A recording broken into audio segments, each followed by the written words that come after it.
Olá pessoal, graça e paz. Bem-vindo e bem-vinda a essa nova série de reflexões sobre vida cristã e espiritualidade.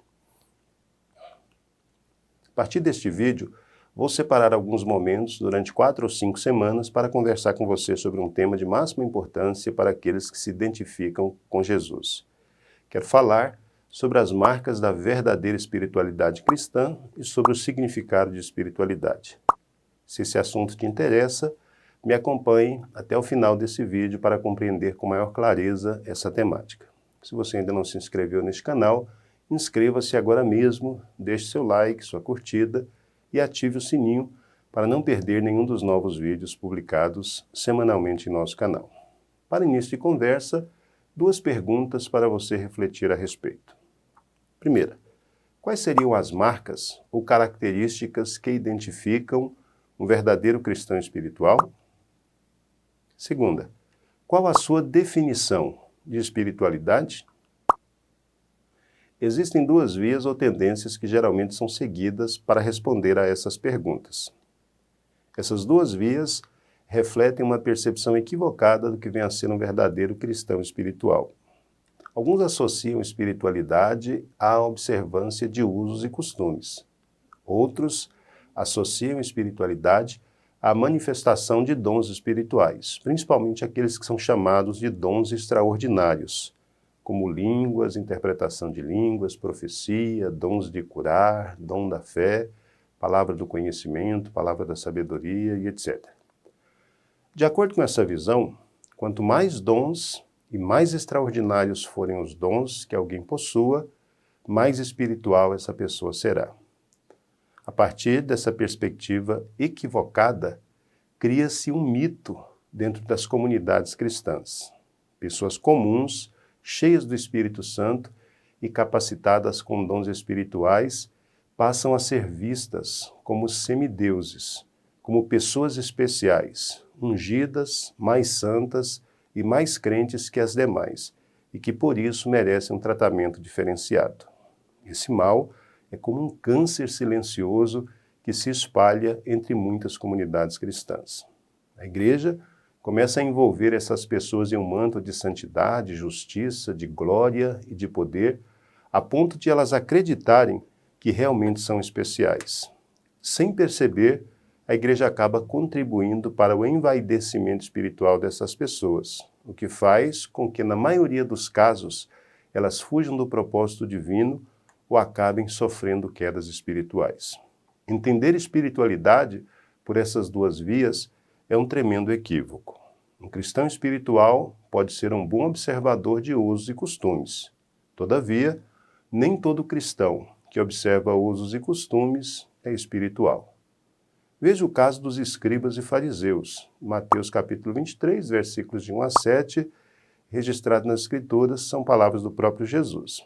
Então falou Jesus à multidão e aos seus discípulos, dizendo: na cadeira de Moisés estão assentados os escribas e fariseus. Todas as coisas, pois, que vos disserem que observeis, observai-as e fazei-as, mas não procedais em conformidade com as suas obras, porque dizem e não fazem.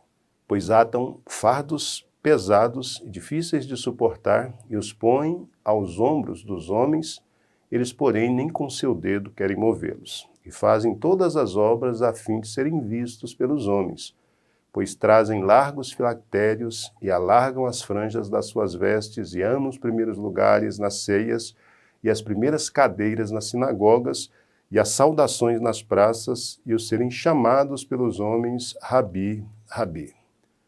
Do mesmo modo, um cristão espiritual pode manifestar diferentes dons espirituais. Todavia, nem todo cristão que manifesta dons espirituais é espiritual.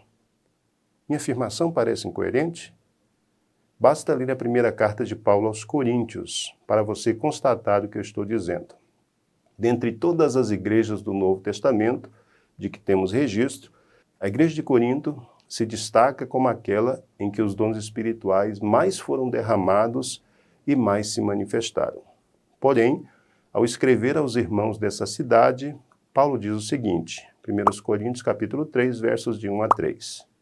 Eu, irmãos, não vos pude falar como a espirituais, mas como a carnais, como a meninos em Cristo. Com leite vos criei e não com carne, porque ainda não podíeis, nem tampouco ainda agora podeis, porque ainda sois carnais. Pois havendo entre vós inveja, contendas e dissensões, não sois porventura carnais e não andais segundo os homens? Se você conhece o conteúdo da primeira carta aos Coríntios, você sabe que Paulo está escrevendo para uma comunidade marcada por divisões internas. Eu sou de Paulo, e eu de Apolo, e eu de Cefas. Eram palavras que comumente apareciam nessa comunidade. A igreja de Corinto também foi marcada pela vaidade espiritual, pelo incesto, por discórdia entre os irmãos, a ponto de alguns serem levados a tribunais pelos outros. Ela foi marcada pela indiferença em relação às coisas sagradas, como a ceia do Senhor, por exemplo. Foi marcada pelo uso abusivo dos dons espirituais e etc. Não é estranho que tantos dons espirituais tenham se manifestado em uma comunidade marcada pela carnalidade? Se você nunca leu a primeira carta aos Coríntios, recomendo que você o faça essa semana ainda. Se você já leu, quero desafiá-la a lê-la novamente a partir dessa nova perspectiva. Bom, não é sobre a manifestação de dons espirituais que vamos conversar.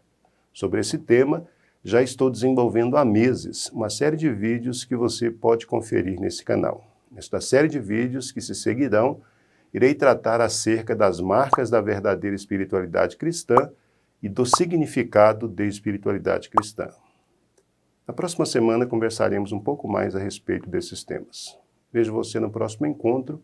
Que o Senhor te abençoe e te guarde. Shalom. Paz.